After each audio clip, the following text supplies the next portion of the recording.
Hello students, good morning to all of you. Welcome to my channel Ritu NCERT classes.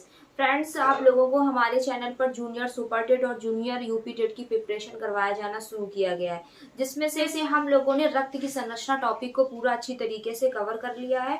उसमें बस एक topic बचा है haemoglobin, जिसको आज हम लोग कवर कर लेंगे। और आज का जो हमारा टॉपिक रहने वाला है वो रहने वाला है ब्लड ग्रुप। क्या रहने वाला है? Blood group. ठीक, तो आइए शुरू करते हैं। वीडियो को शुरू करने से पहले आप लोगों से मेरा छोटा सा रिक्वेस्ट है, जिन लोगों ने हमारे चैनल को लाइक और सब्सक्राइब नहीं किया है वो लोग प्लीज लाइक और सब्सक्राइब कर दें। ठीक, तो आइए शुरू करते हैं। सबसे पहले हम लोग क्या करते हैं कि जो हमारा हीमोग्लोबिन का टॉपिक बचा था उसको कवर कर लेते हैं।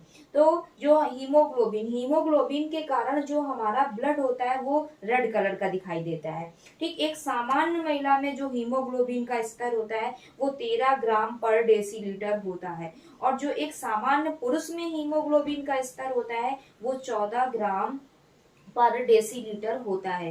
हीमोग्लोबिन में कौन सा एलिमेंट पाया जाता है, या आपसे पूछा जाए कि हीमोग्लोबिन में कौन सा तत्व तो पाया जाता है, तो आप बताएंगे एफी और या आयरन। ठीक, एफी को ही क्या बोलते हैं? आयरन बोलते हैं। नॉर्मल हीमोग्लोबिन का स्तर कितना होता है? एक एडल्ट में अगर पूछा जाए कि नॉर्मल हीमोग्लोबिन का स्तर कितना होगा, तो 13 से 16 ग्राम पर डेसीलीटर होगा। ठीक, हमारे ब्लड में ऑक्सीजन का परिवहन एक प्रोटीन के द्वारा होता है, उसका नाम क्या है? उसका नाम है हीमोग्लोबिन। ठीक, जिसमें से हीम जो होता है वो एक पिगमेंट है जो किस कलर का होता है? रेड कलर का होता है। और जो ग्लोबिन होती है वो क्या होती है? प्रोटीन होती है। इसी के कारण इसमें जो ब्लड में रेड कलर आता है वो हीम के कारण आता है, और ग्लोबिन जो है वो प्रोटीन। तो पर हम लोग एक साथ क्या बोलते हैं इसको? हीमोग्लोबिन।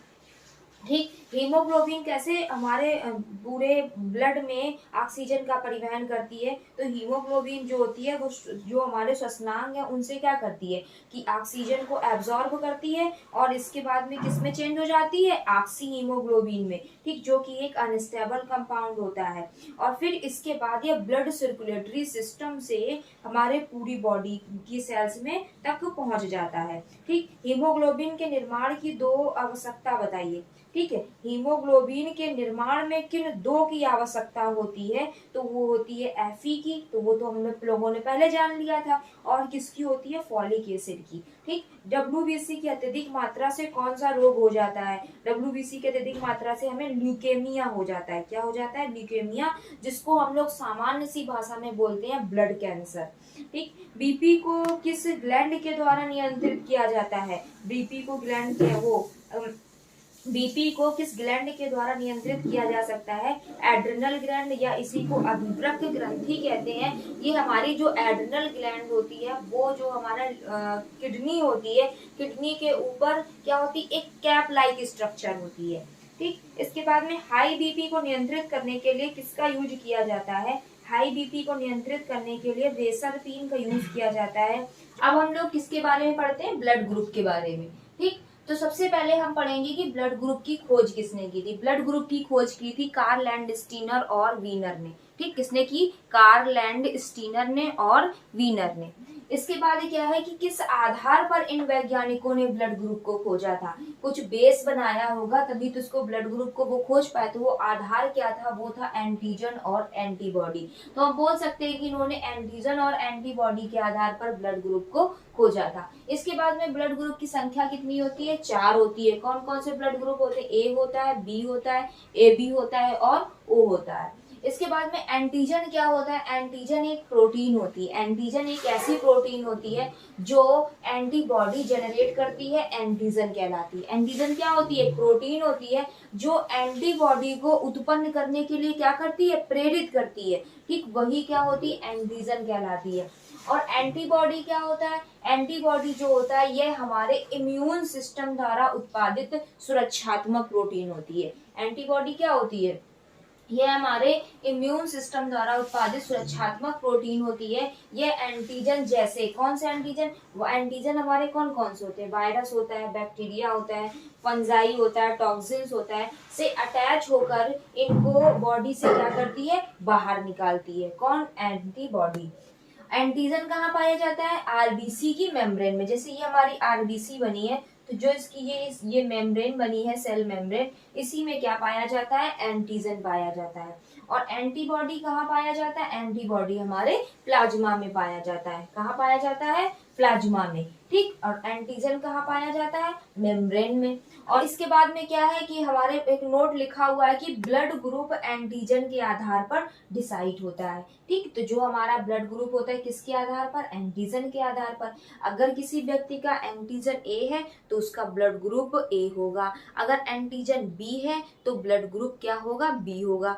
एंटीजन ए बी है तो उसका ब्लड ग्रुप ए बी होगा, और अगर कोई भी एंटीजन नहीं है तो उसका ब्लड ग्रुप क्या होगा, ओ होगा, ठीक। जो कि हमारे चार्ट में इसमें लिखा हुआ है कि एंटीजन ए तो ब्लड ग्रुप ए, बी तो blood group B, A B antigen तो ब्लड ग्रुप ए बी। और यहाँ पर अगर कोई एंटीजन नहीं है तो यहाँ पर ब्लड ग्रुप हमारा क्या हो जाएगा, ओ हो जाएगा, ठीक। जस्ट इसका विपरीत क्या होती है, एंटीबॉडी होती है। अगर जिस व्यक्ति में एंटीजन ए होगा उसकी एंटीबॉडी बी होगी, एंटीजन बी होगा तो एंटीबॉडी ए होगी, और एंटीजन ए बी होगा तो एंटीबॉडी क्या हो जाएगी, नील हो जाएगी। और यहाँ पर एंटीजन है ही नहीं तो यहाँ पर एंटीबॉडी क्या हो गई, ए बी हो गई, ठीक। और जो इसमें ओ होता है उसको सर्वदाता बोलते हैं या यूनिवर्सल डोनर बोलते हैं, कि मतलब ओ जो है ये इन तीनों को रक्त दे सकता है, क्योंकि खुद ओ है तो वो ओ को रक्त दे सकता है, ठीक।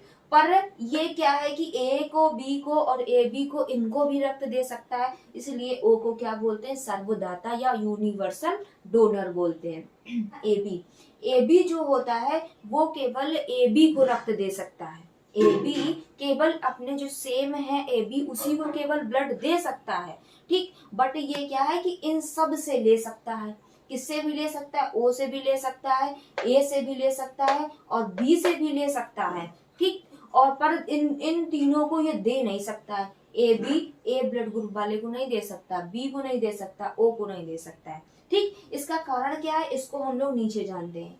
अब जो हमारा ये चार्ट है इसको अगर हम अच्छी तरीके से समझने की कोशिश करें तो यहाँ पर क्या है कि सबसे पहले देख लेते हैं कि जो एंटीबॉडी होती है अगर उसको माइक्रोस्कोप से देखा जाता है तो उसकी स्ट्रक्चर कैसे दिखती है, तो एंटीबॉडी हमको वाई शेप की दिखती है। एंटीबॉडी किस शेप की दिखती है, वाई शेप की दिखती है। और जो हमारा एंटीजन है वो गोल, ठीक, मतलब राउंड शेप का दिखता है, ठीक। तो ये क्या है कि जो हमारा एंटीजन है, एंटीजन देखो ए जैसा बना है ये, तो इसका मतलब है कि इसका ब्लड ग्रुप ए होगा और इसमें एंटीबॉडी क्या होगी, बी। तो यहाँ पर देखो ये बी की जैसी स्ट्रक्चर बनी है ना, ऐसे करके ऐसे मान लो ये हमारी बी थी और हमने इसको ऐसे पलट दिया तो ये ऐसी स्ट्रक्चर बन गई और जिसको उठा के यहाँ पर रख दिया, ठीक। तो ये क्या हो गया कि एंटीजन ए तो ब्लड ग्रुप ए और इसमें एंटीबॉडी क्या आई, बी आई, एंटीबॉडी क्या आई, बी आई। तो जब ये इससे जुड़ने आएगा, यहाँ पर ये ऐसे फोल्ड होके इससे जुड़ेगा तो जुड़ ही नहीं पाएगा, क्योंकि यहाँ पर क्या है कि यहाँ पर शार्प है, किनारे इसके कैसे हैं, शार्प है, ए बना हुआ है और इसके किनारे कैसे हैं, राउंड है, तो ये जुड़ ही नहीं पाएगी। ये हमारे ब्लड में क्या है, आराम से ये दोनों तैरते रहेंगे, जिससे क्या होगी, ब्लड क्लॉटिंग नहीं होगी और व्यक्ति की क्या होगी, मृत्यु नहीं होगी, ठीक। क्योंकि ये दोनों फ्री रहेंगे, एक दूसरे से क्लॉट नहीं करेंगे। इसीलिए है कि जिसका ब्लड ग्रुप ए होगा उसमें एंटीजन भी ए होगा और एंटीबॉडी क्या होगी, बी होगी। इस शेप को देखना है, इसको देखना है, इसको देखना है, ये इसमें क्या हो जाएगा, अटैच नहीं हो पाएगा, क्योंकि इसके किनारे शार्प है, इसके किनारे कैसे है, राउंड है, ठीक। इसके बाद में हमारा एंटीबॉडी के ये हमारा जो ब्लड ग्रुप है वो कौन सा आया, बी आया, हमारा ब्लड ग्रुप आया बी। तो यहाँ पर जैसे कि हमारा बी बना हुआ है, ये हमने बना दिया क्या, बी। इसके ये क्या राउंड शेप को यहाँ पर बना दिया, तो जब एंटीजन हमारा क्या है, बी है, तो ब्लड ग्रुप हमारा क्या होगा, बी होगा। और ब्लड ग्रुप बी वाले व्यक्ति में जो एंटीबॉडी पाई जाएगी उसमें ए शेप की एंटीबॉडी पाई जाएगी, ये वाली देखो ए जैसा बना है, ए शेप की, तो इसलिए इसमें एंटीबॉडी ए होती है और एंटीजन क्या होता है, बी होता है, जिसके कारण ये इससे जुड़ना चाहेगा तो नहीं जुड़ पाएगा, क्योंकि इसके किनारे कैसे हैं, राउंड शेप के हैं, इसके किनारे कैसे, इसके किनारे जो हैं वो शार्प हैं, ए के शेप के हैं, ठीक। तो ये इससे क्या हो जाएगा, इसमें सेट ही नहीं हो पाएगा। जब इससे जुड़ नहीं पाएगा तो ब्लड क्लॉटिंग नहीं होगी, ब्लड क्लॉटिंग नहीं होगी तो व्यक्ति क्या रहेगा, आराम से अपना जीवन यापन करेगा, ठीक। तो यहाँ पर क्या हो जाएगा कि ये एंटीजन जब भी बी होगा, मतलब ब्लड ग्रुप बी होता है, तो उसमें जो एंटीबॉडी होती है वो वो ए पाई जाती है, ठीक, अगर यहीं पर ये एंटीबॉडी क्या हो जाए, इसमें से राउंड शेप की हो जाए, जब राउंड शेप की हो जाएगी ये से क्या हो जाएगा, अटैच हो जाएगा, तो ब्लड क्लॉटिंग हो जाएगी, व्यक्ति की क्या हो जाएगी, मृत्यु हो जाएगी। इसके बाद में हम आए इसमें ब्लड ग्रुप ए बी में, तो ब्लड ग्रुप ए बी में एंटीजन ए बी है, क्योंकि एंटीजन से ही ब्लड ग्रुप डिसाइड हो रहा है। तो यहाँ पर ए बन गया, बी बन गया, A B A B A B A B ऐसे बने हैं। तो इसमें क्या होगा कि अगर हम यहाँ पर एंटीबॉडी ए वाली ले आएंगे, ये हमारी एंटीबॉडी ए वाली है और ये हमारी एंटीबॉडी बी वाली है, क्योंकि ये बी शेप बना है और ये ए शेप बना है। अगर हम इन दोनों को यहाँ ले आएंगे तो कभी ना कभी ये क्या हो जाएगी, इससे जुड़ जाएगी, और कभी ना कभी ये जो होगी इससे जुड़ जाएगी, जिससे क्या हो जाएगी, ब्लड क्लॉटिंग हो जाएगी, रक्त क्या हो जाएगा, जम जाएगा। तो इससे इसलिए क्या है कि इसमें जो हमारा ब्लड ग्रुप ए बी होता है, इसमें कोई भी एंटीबॉडी नहीं पाई जाती है। ठीक, अब हम लोग किसको देख लेते हैं, ब्लड ग्रुप ओ को देख लेते हैं। इसको यहाँ पर लिख लेंगे, जो हमारा ब्लड ग्रुप क्या है, हमारा ब्लड ग्रुप है ओ, हमारा ब्लड ग्रुप हमने ओ बना लिया। इसमें कोई भी एंटीजन नहीं है, आपको दिख रहा है क्या, यहाँ पर ए बी कुछ भी है, यहाँ पर कोई एंटीजन नहीं है। और जो इसकी एंटीबॉडी होगी, इसमें दोनों एंटीबॉडी पाई जाती हैं, क्योंकि अगर हम यहाँ पर बी शेप वाली एंटीबॉडी बना देते हैं, ये हमारी बी शेप वाली है, तो वो इससे जुड़ने आएगी, क्या जुड़ेगी, नहीं जुड़ेगी, क्योंकि यहाँ पर कोई भी राउंड शेप का कुछ है नहीं, जुड़ने जैसा कुछ है ही नहीं जिससे ये आके जुड़े, तो ब्लड क्लॉटिंग नहीं होगी। और इसमें क्या है कि अगर यहाँ पर ए शेप वाली एंटीबॉडी आ जाती है, कौन सी, ये ए शेप वाली एंटीबॉडी है,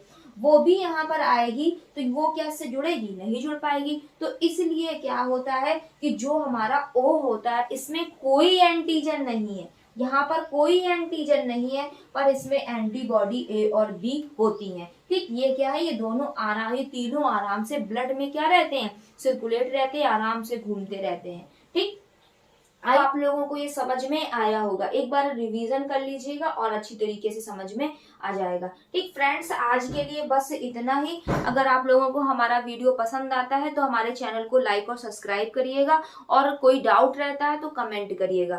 थैंक्स।